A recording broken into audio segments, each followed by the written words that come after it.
Why?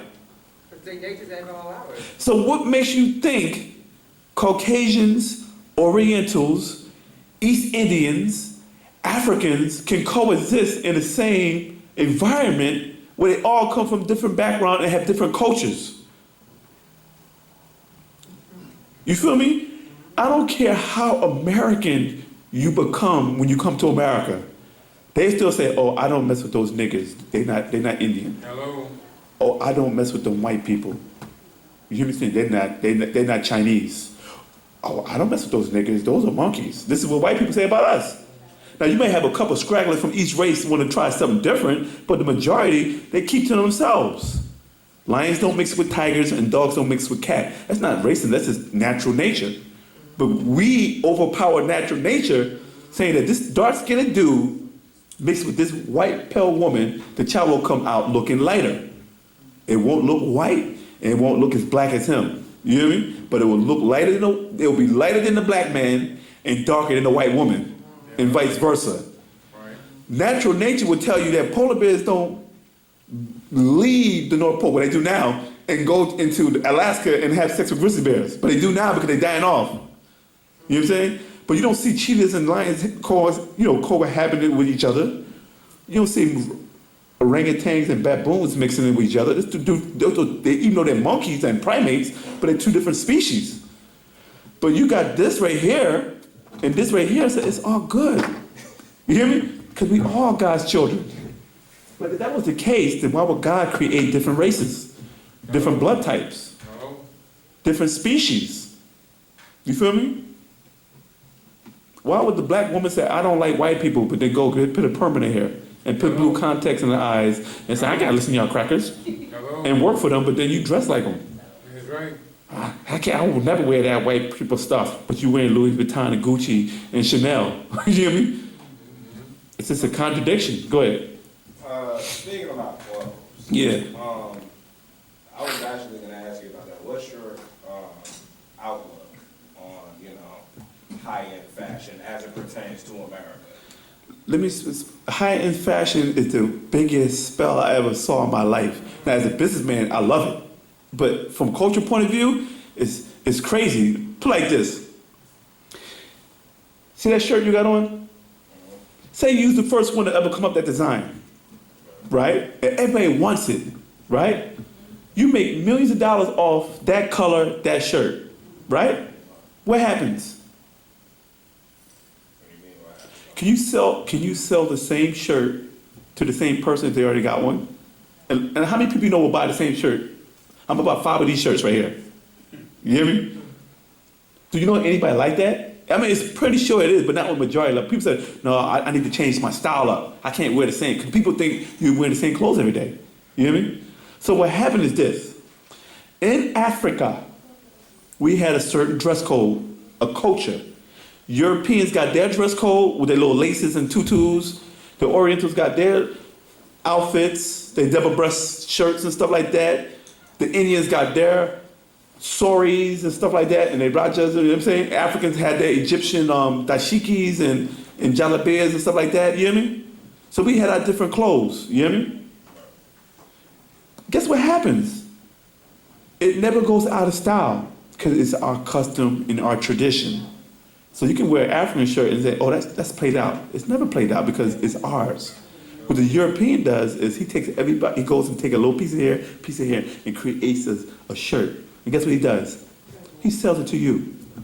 And guess what you do? You wear it. Oh, I got the hottest Gucci, right? You hear me? People are like, oh, I know that costs money. Oh, you balling. Because no, you ain't gonna buy no Gucci for no $12. You paying like $200 to $300 for a Gucci shirt. $800 for some Gucci shoes. Sneakers. Hat like $2 $300. Shades $750, $650. You hear me? I'm talking about authentic, right? Yeah. And guess what happens? After 6 months, it becomes old. And guess what happens? You have to move on to the next thing. You gotta re-up. Yeah. Now you even went to all the different colors and styles. Okay, what we got for this nigga now? Oh, we got Louis Vuitton for him. Oh, we got Coach. We got Coogee. You feel me? Coco Chanel. Versace. You hear me? So now, They got you in the habit of spinning every 6 months and changing your whole swag up. You got jeans on, right? You said jeans? Yeah, those are jeans. No, you got jean pants on, right? Yeah, jeans. Okay, what type of jeans are those? These are G Gators. Okay, watch this. I take that label off and put Sean John on it. Same jeans. Oh, I got that Sean John on. Oh, I got Sean John. Take that tag off, put Rockaway on it. Same jeans. I got Rockaway. So you know what you're doing? You're buying the same clothes over again with different labels. They call them brands. The same way they branded you as property as a slave. You hear me? Now you're caught up, you're being branded again. Once they still see that you got on all this stuff like Adidas and all that, oh, we still got him branded. We don't got to put a hot poker on his back. He just put our brand on his clothes. That's my nigga. No, that's my nigga. Not my nigga, you know what I mean? That's my nigga. I own that nigga. You hear me? And what happens, how long fashion ad lasts with us? It don't, listen, you come out of a company, your company can be the hottest thing, and then 2 years later, your company folds because people said, oh, FUBU? Oh, that's played out. For us, by us, FUBU's old. Carl Kanai, you still wearing that? Nigga, it's about Abercrombie. It's about, what's the other one? American Eagle? No, the worst one. What's the one with the surfer gear? Oh, man. With the white boy. No, it's another one. Everybody was wearing. It's from California. It's actually a surfing clothes. Huh? No, what's the one that everybody walking with the white guy on the front, oh, half naked? It got a name on it. Not Ed Hardy. It's worse than that one. It's not even a fashionable name. I forgot what it was. It was something. Everybody was wearing it. A little T-shirt and it's got the name across it. I forgot. I remember I was dogging it before, but I just forgot what it was. But you wear that. You wasn't wearing white people clothes before. Back in the day, you was like, oh, that's lame. Now you lame. It's serious. I'm sorry. You just became a lame nigga. Because you were like, oh, I would never wear that. That's that white man. You hear me? I would never wear no skateboard shoes or baggy pants and those type of trucker caps. But Jim Jones wore it, Pharrell wore it, Kanye wore it. Now you wearing it. Back in the day, you said it was lame. Now you became a lame nigga. Now you walking out with your butt hanging out like white boys and you're like, oh, I'm styling, I'm profiling. I mean, that is fashion, not culture. Because culture never gets played out. But fashion does. And they can't make money off of culture because they can't keep selling you the same outfit. So they had to keep changing up the style from other people's culture to sell you a shirt with their name on it. And if you get tired of the brand, they'll come up with a new brand. Oh, we rocking off those Cabanas this week. You hear me? DG, whatever, you know what I'm talking about. Yeah. You know what I'm saying? Something you consider ugly. Burberry. Some Irish, no, some British. That's British. I don't understand how black people start rocking plaid like that. The Irish and the Britons wear that, but niggas walking around like that Burberry. Walking around with plaid, come on, man, dude. Back in the day, you got beat up for wearing, Colonel, am I right or wrong? Huh? You got beat up for if you wore plaid, they thought you was a nerd or a geek, and you got jumped on for wearing that. You shouldn't ask me about fashion, because I know all about fashion. Ready? And with that, I'd like to pass the mic over to my brother, Nabab Saw Atum Afaf Fatah.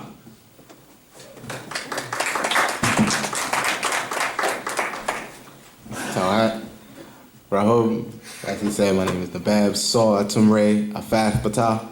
And I know a lot of people may ask, why do we have these names that are different from what you may be used to? And these names come from ancient Egypt. And that's why a lot of times you may see on the wall of Egypt, you see hieroglyphics in cartouche wrapped in rope, and it was a sign of protection. That's why you ever tell somebody your name and they ask you, like, if your name is Trey, and you tell them, they be like, you tell them, oh, my name is Trey. They say, oh, Travis. And then later on, people, they keep going on and keep going on, telling me, oh, that guy's name is Travis. That guy over there is Travis. And that's what happens dealing with different cultures. Egypt, you had names, different names, and then it went down to dealing with cuneiform.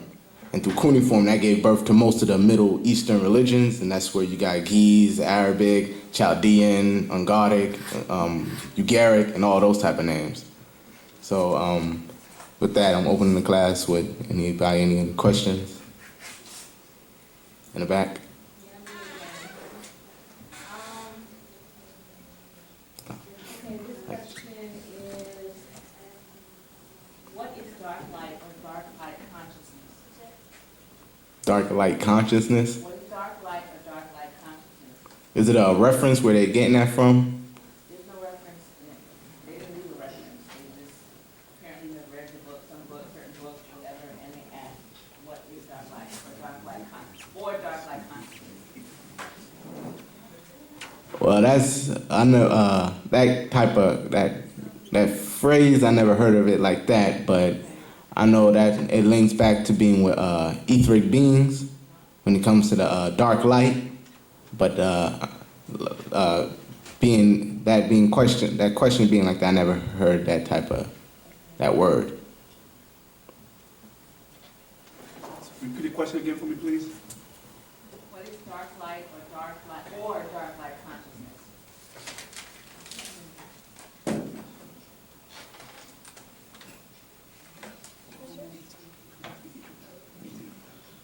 Well, dealing with the ether side, that's where I think they're getting it from. When you go outside of hydrogen, like at a time period, you had these so-called scientists who say hydrogen was the lightest atom, the lightest thing here. And then when they found out that when they split the atom, they found out, okay, hydrogen is made of quarks. They had to go back. They couldn't say they were wrong and saying, oh, well, we made a mistake. They had to say, well, doing more research, we found that basically we broke down hydrogen and it was made of quarks. And that's where the hydrogen and all them come from. It comes back from ether. So you have the hydrogen atom that breaks down the quarks, bring down to zillies, biaps. When biaps, it just means two apertures. And then you go from there down to etheric. And that's the blueprint for the physical. Okay. Go ahead. We're beings, then what type of beings are we? You said, what type of beings are we? Well, we are, not going to say Nagat. Well, I don't say Nagado, but we're children of the Natharu, which would be our ancestors when you go back to ancient Egypt. From your mother, from your great-grandmother, great-great-grandmother, always that line proves that you exist.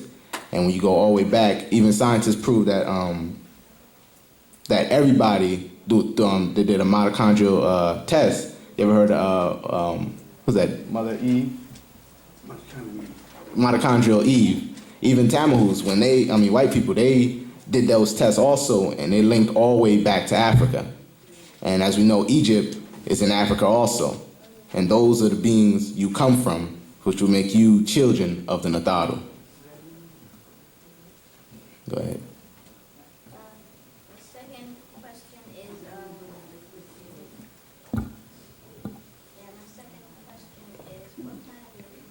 What planet did we come from? Well, if you go back, I don't want to, it's confusing, I don't want to confuse you, but you go back, it goes back, we wasn't naturally called Negroids. That was a name given to us from Greeks, Romans, those white people. We were called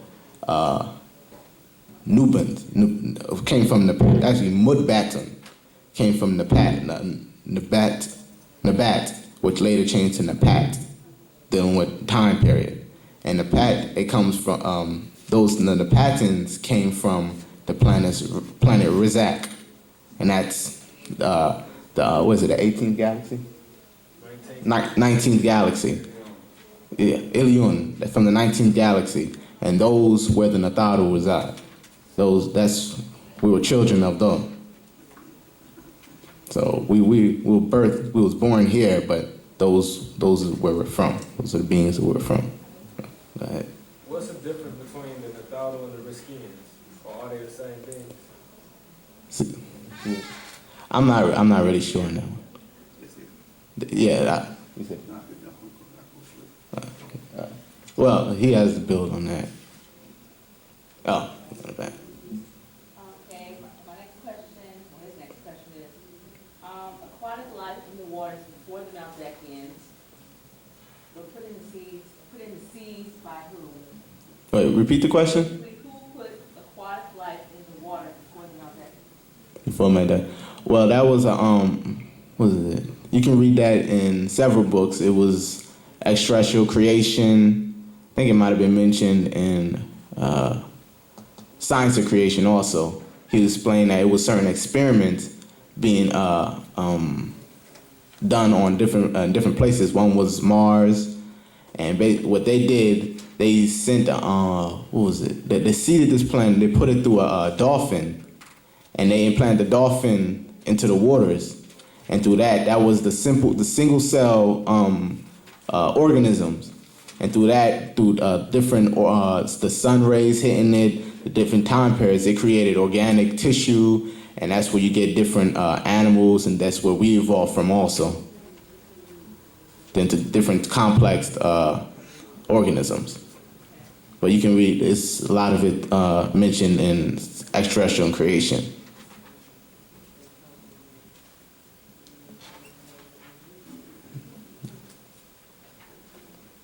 That's it.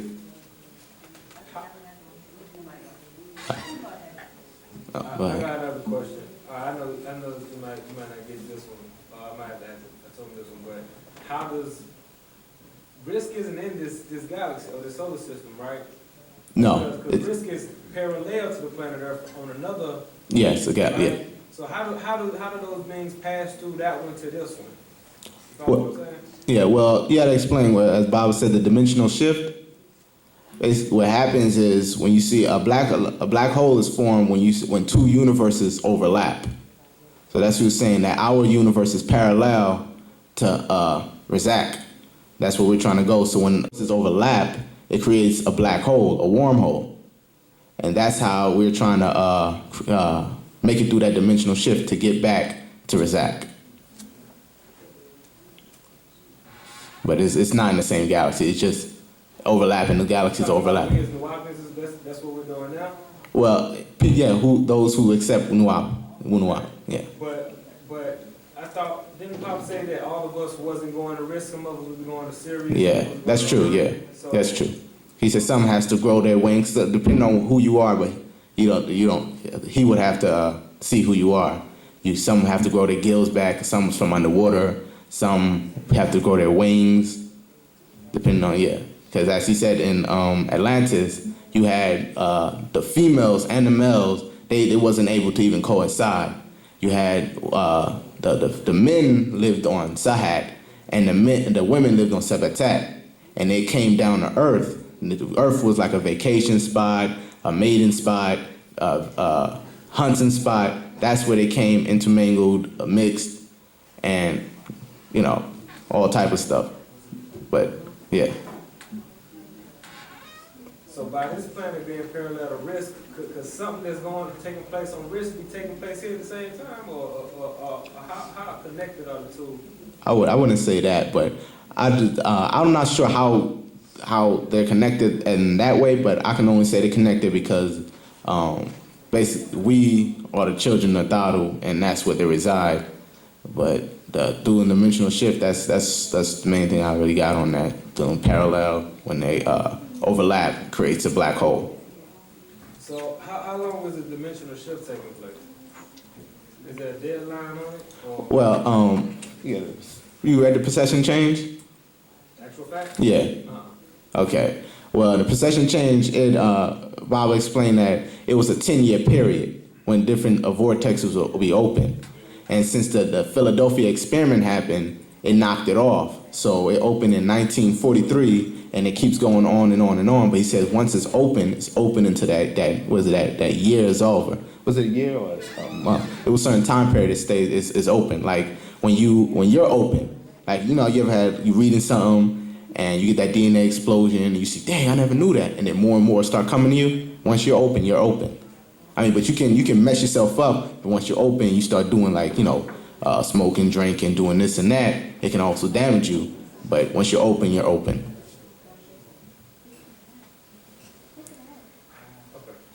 Yeah, question? So, Yeah. Are you familiar with the Fibonacci sequence? Yeah, yes. I heard How about does that, the golden mean. You talking about the golden mean? yes, the repetition or reoccurring numbers, no matter, what aspect of life is, how does that apply or why does that happen? That's one I wasn't too sure about. I was still doing research with that one when it was linked to the bunny. It was linked to the bunny rabbits, and basically when it's 1, 2, then it links to 6, and yeah. That's I didn't get that either. All right. You still had something? No. You.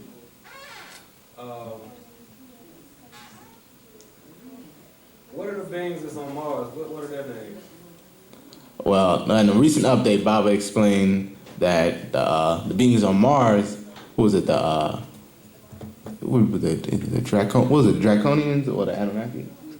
Draconians. Those were the ones actually doing experiments, and those were the ones that the Mayans followed. Who?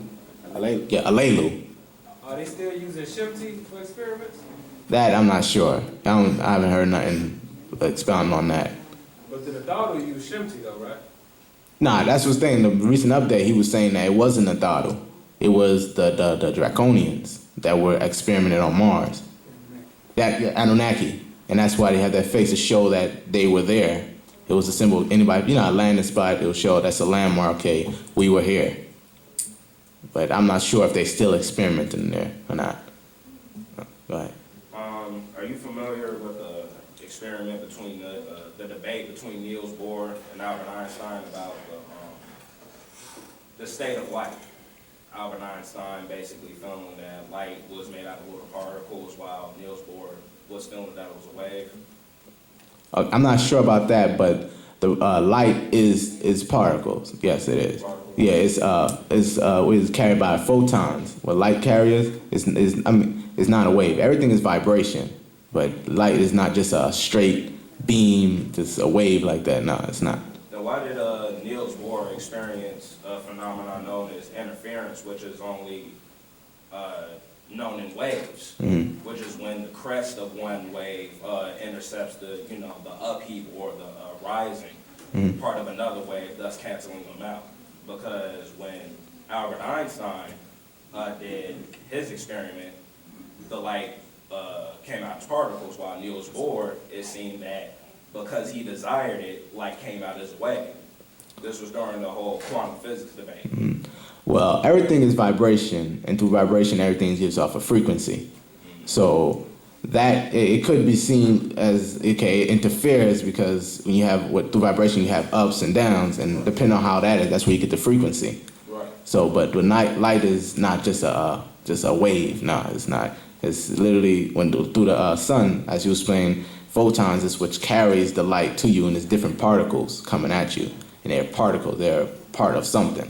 So, do you think that maybe since one party that was on one side of the debate basically by way of his experiment, achieved the results that he desired, and the other party achieved, the results that he desired, or his theory, do you think that a person's desires can influence, manifesting in real life? I mean, it depends on I'm not sure what instruments he was using to achieve it, but they're one and the same. Because through light, it gives off frequency. It gives off vibration. So I wouldn't say they're different, but they're one and the same. Oh, okay. Yeah. In the back? Okay, this question is, he asked, how is it that life evolved from germs and bacteria? And if that is so, then are we no more than highly evolved bacteria? That's the way to put it, yes. Because if you go in, it was in Science of Creation, as I was explaining, you had the single cell amoeba that evolved out of water. And this is in the beginning stages of Earth being formed. You had, as he explained, which Earth is just another sun, but it was sprung off from one solar flares, because the sun constantly gives off solar flares. That's from hydrogen, helium constantly colliding, turning to one turn into boron, beryllium, all the way into neon. And at that 10th neon, it's chaotic light, and that light gives off solar flare. That storm, electrical storm on the sun is where the solar flares come from. And after that, you have, when those solar flares happen, you have a spark, like a still heating little spark that comes from it. And that spark is spinning at tremendous speed, collecting all type of matter while still burning. And as it cools down, it's become like how you see coal when you barbecue and you have coal, and that the heat goes into the center, and it starts it becomes black and it becomes hard. But that's what happened with the Earth. And through that, you had different gases in there. Basically, it was the right formula for life to start. You had what was it? Yeah, of course, water. You had methane, and it was one more. Who? Ammonia. Yeah, those gases there, and through that single cell amoeba coming from the waters, that life through the sun rays also, it produced organic. What was it?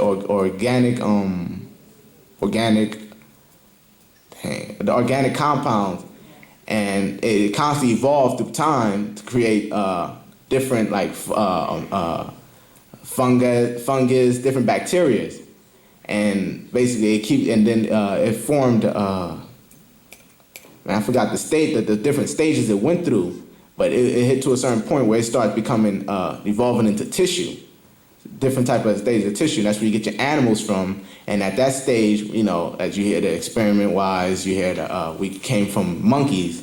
But that's why a lot of times the scientists, they don't even know, they can't explain how Negroes came about. They say it's such a time gap. They can line up Tamil who's this and that and this, but they're saying the amount of time that it took for Negroes to become what they are is such a time gap, and they don't know all that where did that come from. And that's because the Nataru, I forgot Nataru, Sermita, yeah. Thank you. She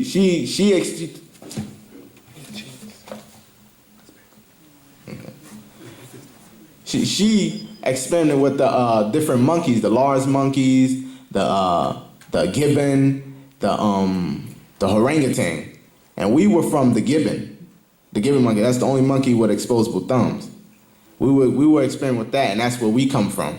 So in a way, we are just advanced bacteria. And I'd like to read somewhere. It says, "What is bacteria?" It says the first plant life was simple plants that began as one-celled organisms of the classes known as bacteria. These originated in the water, yet their structures and composition enabled them to exist in all types of environments and conditions. Bacteria is probably the most numerous of all organisms, and they can be found almost everywhere. Anything that comes in contact with the air picks up bacteria. It says which grows and reproduces if they have enough food. So that explains where it came from. It came from the water and it adapted. Yeah.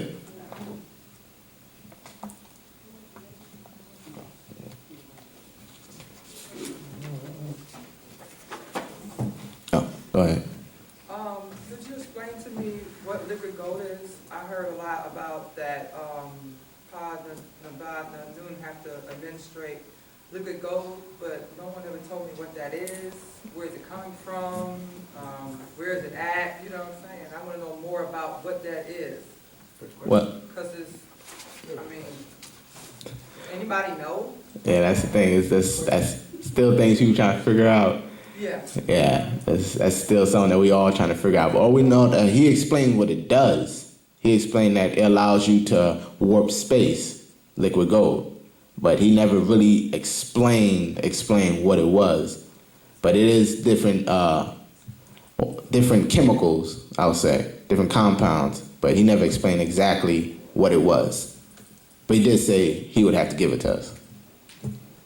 So we have to have that in order to make the transformation completely? Well, I wouldn't say that. He hasn't said that, but I don't know. But Okay, he said it just allows you to. okay, that's Yeah, all right. no problem. Any other questions? No. Go ahead. I've been reading some doctrines on, are you familiar with the Rosicrucians? Yeah, Rosicrucians, yeah.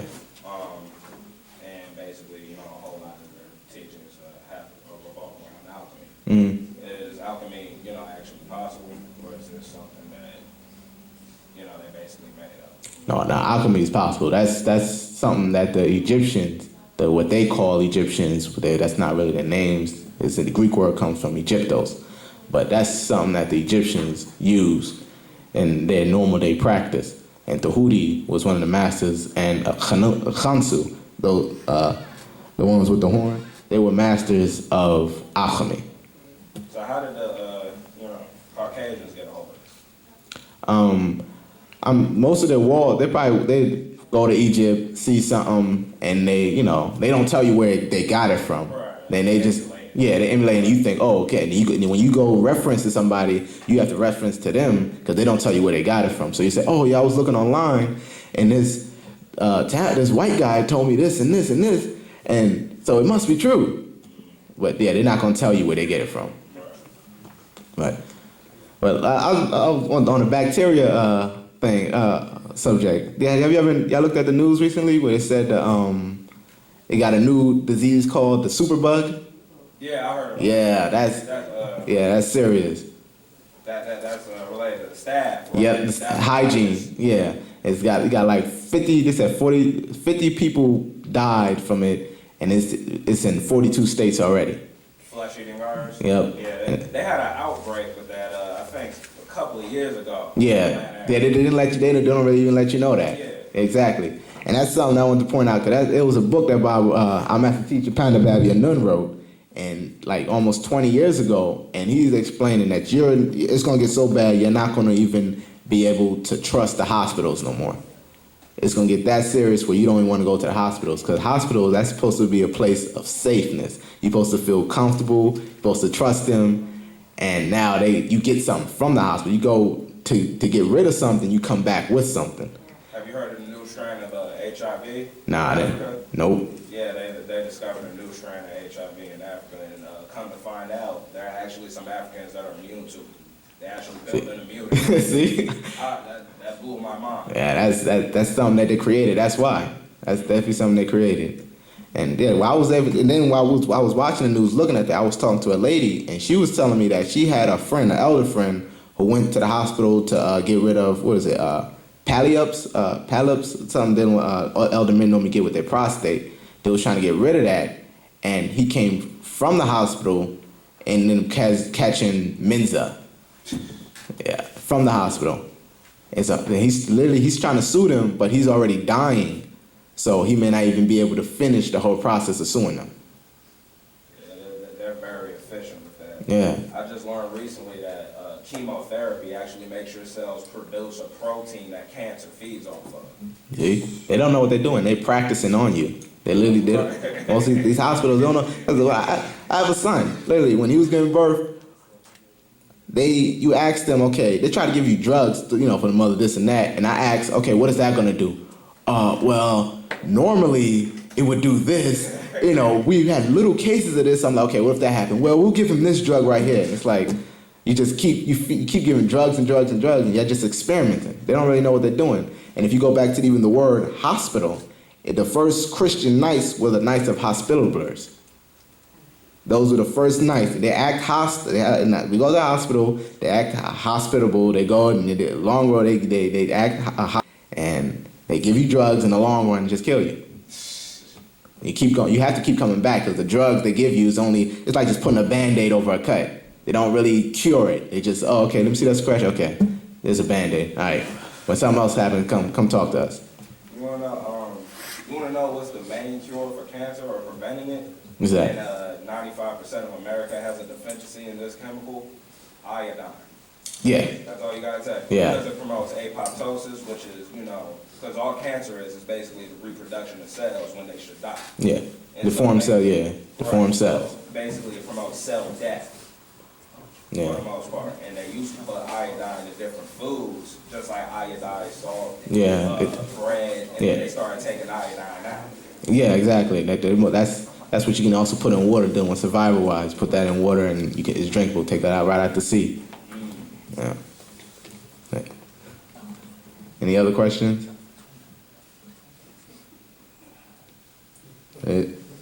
Oh, go ahead. Is the Orion constellation and Ilion, is that the same place? Same thing? No. Right. But Atenhutep, he actually has more build on that, so I can switch it over to him. He can answer that better.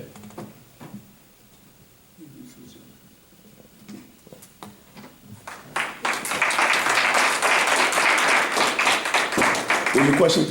Is the Orion star constellation and Ilion galaxy, is that the same place, same thing? No. Why you say that? Because on some of the classes, I heard Pop, when he said translate the word Orion, it means like heaven. And I just heard you say risk, they refer that to it. As that is heaven. Yeah, what happened is in the Holy Quran, I forgot what chapter it was. They said that who would find the records of Ilion, which is we get the word Ilion from. So when they talk about heaven, right, they would talk about Ilion. But heaven will be anything that's outside of Earth's atmosphere. They say they consider like haven, which means like a docking port, from the word heaven. You know what I'm saying? So you could talk about Orion, you could be talking about Sirius, you can talk about Dracos, you can talk about Ilion, 19th galaxy. You know, so anything outside of there will be considered the heavens. That's why in the book of Job, I think it was chapter 9, it says that who make the chambers of heavens of the south? And heaven is in plural, Mithras, Pleiades, Taurus, and Orion. Let's talk about 4 different constellations, and they refer to them as heavens. You feel me? Yeah. Let me see the book real quick. Yeah.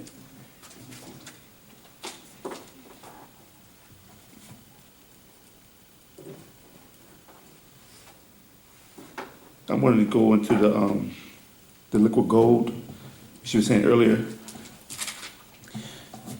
The liquid gold is a exotic matter that was in our bloodstream originally. It came from the female Natharu. That's the only way we can get it. And they will give it on to the Natharu men who will come here on earth and pass it to the mortal women. So, and what happened is, what you understand is that in ancient times, the high priest of Amun will prepare females. This is what our master teacher taught us. They have a ritual done, right? Where the beings from this planet, from that planet will come here and they will pass this exotic gold, liquid gold. In our language, it's called makuzet. This property is it's the liquid gold in us. It's liquid gold on a monatomic level. It's like you got iron, magnesium, different elements in your body, but it's on a monatomic level. It's not in the solid form, it's in a liquid form. You feel me? And what happened is this gold is actually an anti-aging metal. It makes you age slower. You find abundance of it inside pure-blooded Nagaru or Negroids or black people. You feel me? But what happened is when you start mixing it with other species of your humans on this planet Earth, you lose it. It gets watered down. This is why you see a lot of the entertainers who got millions of dollars go to Africa, not in the cities, but in the villages, and adopt babies from those villages and take them back illegally.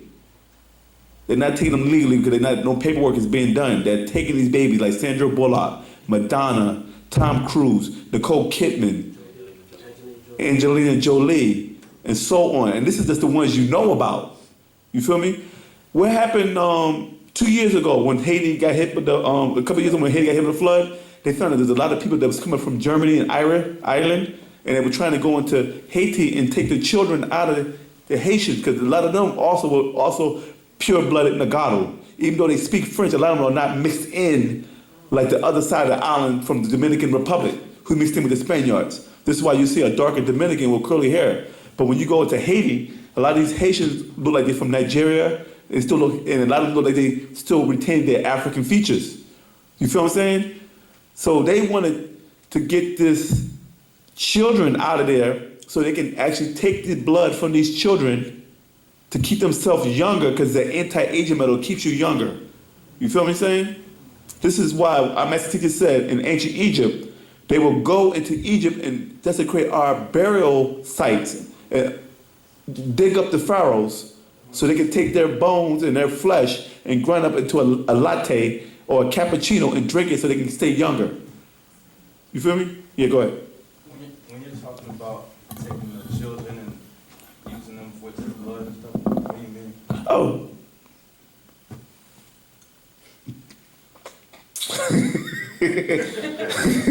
You ever see whoever watched CSI, raise their hand. Right? Now, why is it that in CSI, I murder everybody in the house and the place is a bloody mess, but I'll spend a whole day cleaning all the blood up, using bleach and everything to clean the blood up, right? But CSI can find a little crack in the wall and get a smudge of blood. That's when they take the Q-tip, hit it, try to little solution it, we got blood, right? Put it inside a little thing, take it to the laboratory and run a test, and then come pick the dude up that killed him.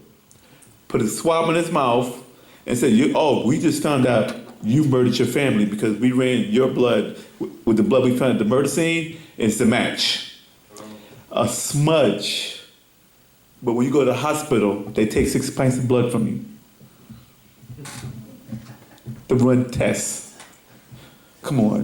When you deal with forensic science, is so precise, but you're running game on us by taking our blood. What do you think they're doing with all that blood? They use it for hemophiliacs. So these Europeans are nothing but your modern day vampires.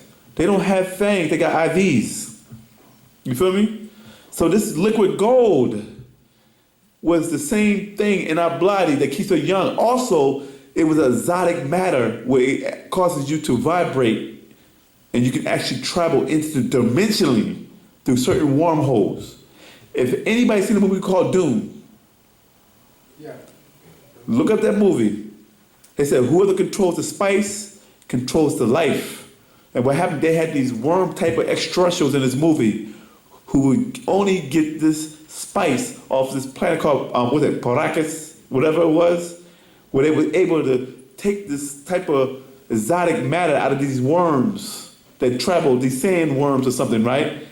And they give it to these extraterrestrial looking beings, and they can actually cause space and time to warp, where they transport legions of ships from this place to the other place for time travel. And they call it spice, but we know it as Makozet. And they knew about this from years ago, and this is why they put it in these movies. They be getting information, but they don't want to tell you what it is. This is why you might see these Egyptians, and they holding a pile of something in their hand, like some type of what you call it? Like you take a whole pile of dust, dirt, put it in their hand. It's like a pile of mounds of dirt in their hand. Nobody know what it is. This is that Makozet, but we never told them what it was. And when they figured out what it was, they said, we need to mix in with these Negroids, because they got the elixir of life, or what they call the fountain of youth.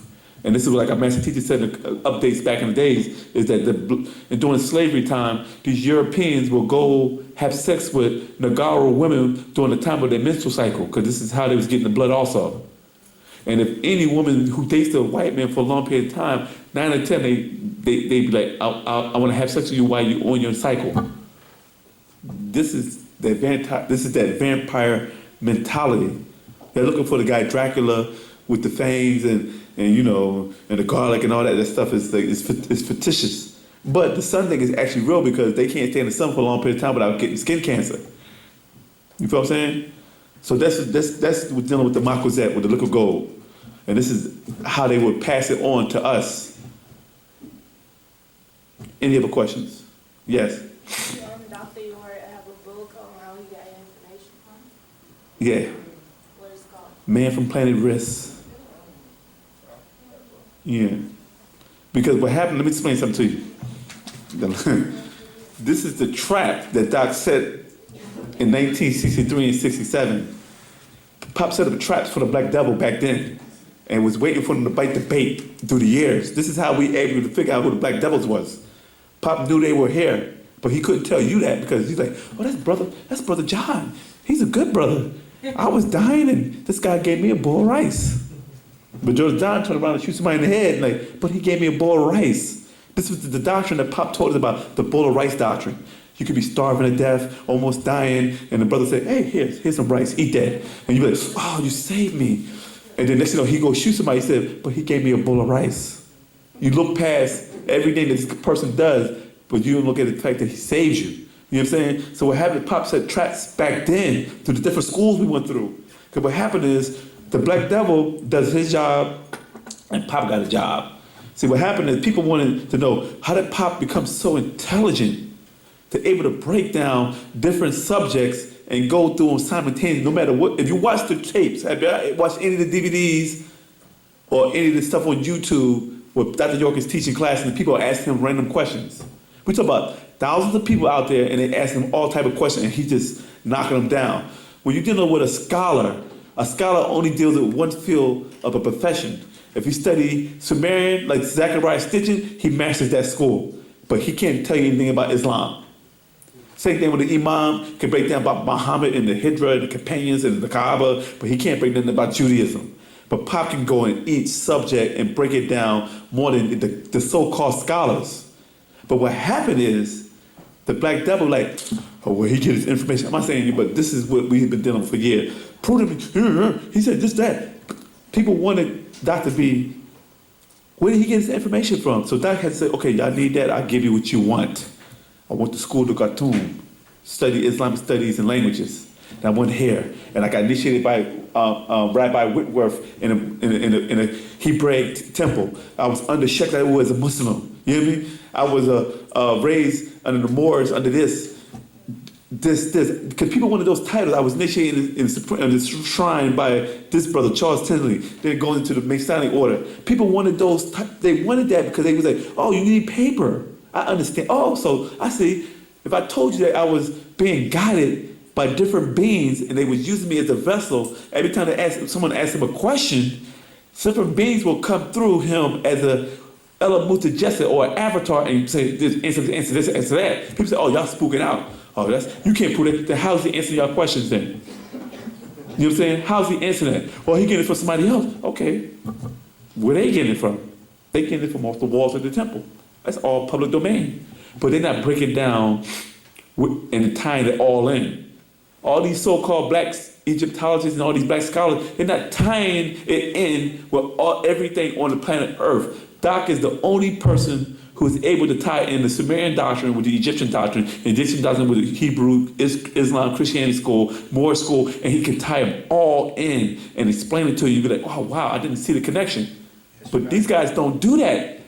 So then, how much, if it's all about studying, then Pop lists inside the books with all the people that y'all wanted him to get his paperwork from. Because you wasn't satisfied with the fact that the miracle that he was a being sent down groomed for us. You hear me? But people said, well, we need to see some paperwork. So Pop gave you all the paper trails of all the people that you wanted him to learn his information from. And this is how he trapped the Black Devils. Because the Black Devils said, oh, he did that? He did that? So I'm going to go do that.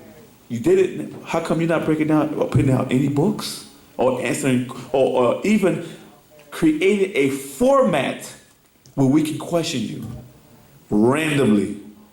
Pop allowed himself to be questioned by each and every one in every denomination for 40 years in Brooklyn, in the Hall of Knowledge. You got a question, we can come to debate. And where he opened it up to debate, and not one of these so-called scholars were able to shut the master teacher down. And then later on, after he gets incarcerated, now they got all the mouth in the world. You know what I'm saying? But you wouldn't did that when Doc was out. And then when you kept trying to step on Doc's toes, guess what Doc did? Oh, 300 questions asked a Hebrew Israelite, 300 questions asked a Sunni Muslim, 300 questions asked a Christian, debate with Joe Winners, debate with Nation Islam. He put out books, and they still couldn't answer their own questions. Now you got people trying to say 300 questions asked a Wapian. There's no way that you can question us because our doctrine moves. You can't even, okay, are you asking me as when I was a Jew?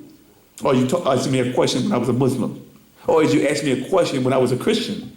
Or are you asking me a question when I was a Washita, Shoshone, Native American Indian? or are you asking me a question as a Nuwaupuan Moor, or as a Nuwaupuan Freemason, or as a Shriner? You feel me? Or as a ancient Egyptian order.